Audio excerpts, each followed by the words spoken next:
Hello friend, कैसे हैं आप। आशा करता हूं कि आप ठीक होंगे और अच्छे तरीके से पढ़ाई कर रहे होंगे। आज हम लोग क्लास 10th के एक मोस्ट वीवीआई क्वेश्चंस जो हर साल बोर्ड एग्जाम में पूछा जाता है उस प्रश्नों को हम देखेंगे। फिर यकीन मानिए इस वीडियो को आप देख लीजिएगा तो 2 नंबर फिक्स है आपके बोर्ड एग्जाम में आएगा, चाहे यूपी बोर्ड हो चाहे बिहार बोर्ड हो। यूपी बोर्ड वाला आप तो देख ही लीजिए क्योंकि जो अप्रैल में एग्जाम होने वाला है इसमें 100% ये प्रश्न रहेगा। जैसे कि कह देता है कि देखिए प्रश्न कौन सा है, सिद्ध करें कि √2 एक अपरिमेय संख्या है। क्या सिद्ध करना है? सिद्ध करें कि √2 एक अपरिमेय संख्या। एकदम इजी हम बताते हैं, सीधा जाके आप एग्जाम में लिख दीजिएगा हूबहू। यही प्रश्न रहेगा, सिर्फ अंक चेंज हो जाएगा, 2 की जगह पे 3 आ जाएगा, 3 की जगह पे 4 हो जाएगा, लेकिन प्रश्न ये रहेगा 100%। देख लीजिए, इसको लिख दीजिए माना, इसका ठीक अपोजिट मानिएगा तो लिखिए माना। देखिए क्या किया है, माना कि √2 एक परिमेय संख्या है। ठीक है, अब देखिए परिमेय संख्या किसे कहते हैं, तो परिमेय संख्या उसे कहते हैं जो p/q के रूप में हो। तो लिख दीजिए p/q के रूप में हो। कुछ कंडीशन होता है, उस कंडीशन को लिख दीजिए। देखिए हम क्या लिखे हैं यहाँ, p और q दोनों पूर्णांक है और 100 अभाज्य संख्या है। q बराबर नहीं है 0। ठीक है, अब 100 अभाज्य संख्या किसे कहते हैं, तो 100 अभाज्य संख्या उसे वैसे 2 संख्या के कहते हैं जिसका एलसीएम 1 हो। और एक प्रश्न यहाँ से ऑब्जेक्टिव भी सुन लीजिए कि 100 अभाज्य संख्या का एचसीएफ क्या होता है। एचसीएफ पूछते एचसीएफ, तो एचसीएफ 1 होता है। एचसीएफ कितना होता है? 1 होता है। 100 अभाज्य संख्या का एचसीएफ 1 होता है। एगो ऑब्जेक्टिव प्रश्न भी आपका सोल्व करा दिया। अब देखिए यहाँ पे क्या कर लीजिए, दोनों ओर स्क्वायर कर लीजिए। क्या कर लीजिए? वर्ग कर लीजिए दोनों ओर। क्या लिखा है? दोनों ओर वर्ग करने पर। अब देखिए इसका वर्ग कीजिएगा तो कितना हो जाएगा 2। अब रूट के जब हम वर्ग करते हैं तो रूट का जब वर्ग करते हैं तो रूट हट जाता है, तो यहाँ पे सिर्फ 2 रहेगा बट्टे में p/।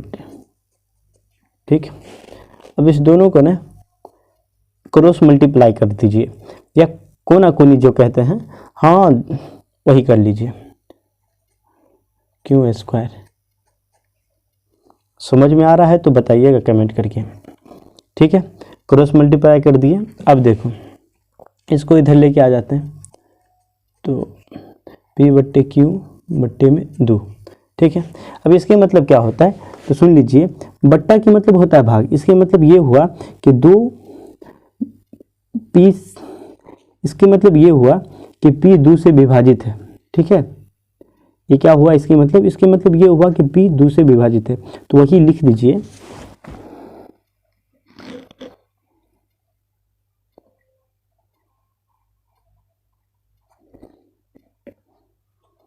देखिए हमने क्या लिखा है कि यहाँ p² 2 से विभाजित है, तो p भी 2 से विभाजित होगा। मतलब ये देखिए 4, अगर ये विभाजित हो रहा है तो अगर इसका 2/2 कीजिएगा तो ये भी विभाजित होता रहेगा ना, यानी कि 2 से भाग लगेगा ना। तो इसीलिए हमने कहा है कि p² अगर 2 से विभाजित है तो p भी 2 से विभाजित होगा। इसको स्थिति हमने 1 मान लिया है। अब देखिए हमने क्या माना है, क्या लिखा है, तो p का एक अभाज्य गुणनखंड 2 होगा। अब अभाज्य गुणन कैसे 2 होगा, तो एक थोड़ा सा एग्जांपल्स देख लीजिए। अगर कोई बोले कि बाबू बताओ 10 का अभाज्य गुणन क्या होगा, तो 10 का अभाज्य उसे कहते हैं जो जो संख्या इसमें भाग लगे, जैसे 2 से भाग लग रहा है, ये सब क्या है, इसका अभाज्य गुणनखंड है ना। तो यहाँ पर देखिए 2 से सब भाग लग रहा था p में, तो p का एगो अभाज्य गुणनखंड 2 होगा ना।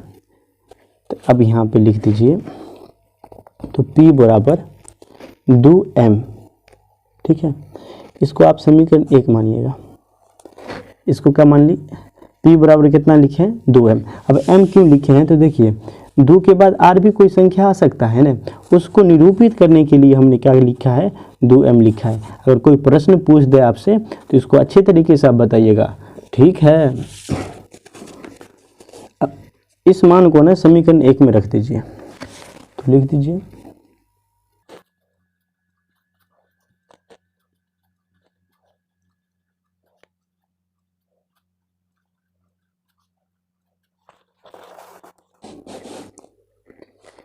समीकरण 1 में p का मान देने पर, अब समीकरण 1 देखिए ये रहा, तो आप देखो क्यू स्क्वायर बराबर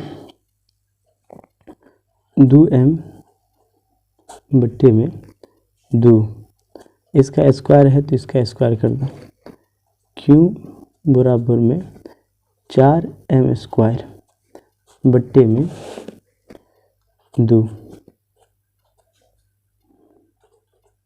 मल्टीप्लाई तो हो गया m स्क्वायर।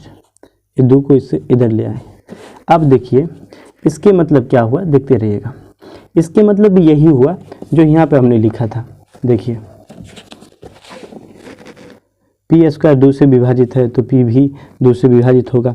सेम बात आप लिख दीजिए, मतलब कॉपी कर दीजिए। यहाँ से क्या लिखिएगा तो लिख दीजिए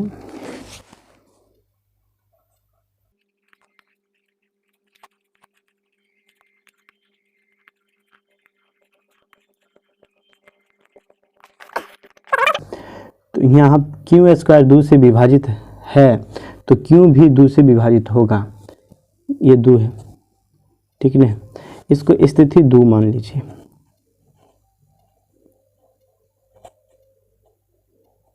अब देखिए स्थिति 1 और स्थिति 2 को अगर गौर कीजिएगा 2 पर, तो क्या कह रहा है कि दोनों में जो उभयनिष्ठ गुणनखंड है 2 है, यानी कि P में भी 2 से भाग लग रहा है और Q में भी 2 से भाग लग रहा है, ठीक है। अभी हमने साबित किया कि 2 से भाग लग रहा है, लेकिन यहाँ पे जो आपने माना था इसको देखिए कि सअभाज्य संख्या है, और सअभाज्य संख्या का परिभाषा होता है कि जो जिसमें 1 से भाग लगे और 1 के अतिरिक्त किसी दूसरे संख्या से भागने लगे उसे ही हम सअभाज्य संख्या कहते हैं। लेकिन यहाँ पर तो कुछ और हो रहा है, तो जो आपने माना है तो उसके मानने जो आपने माना है उसका तो ये विरोध कर रहा है। तो आप क्या लिखिएगा, अतः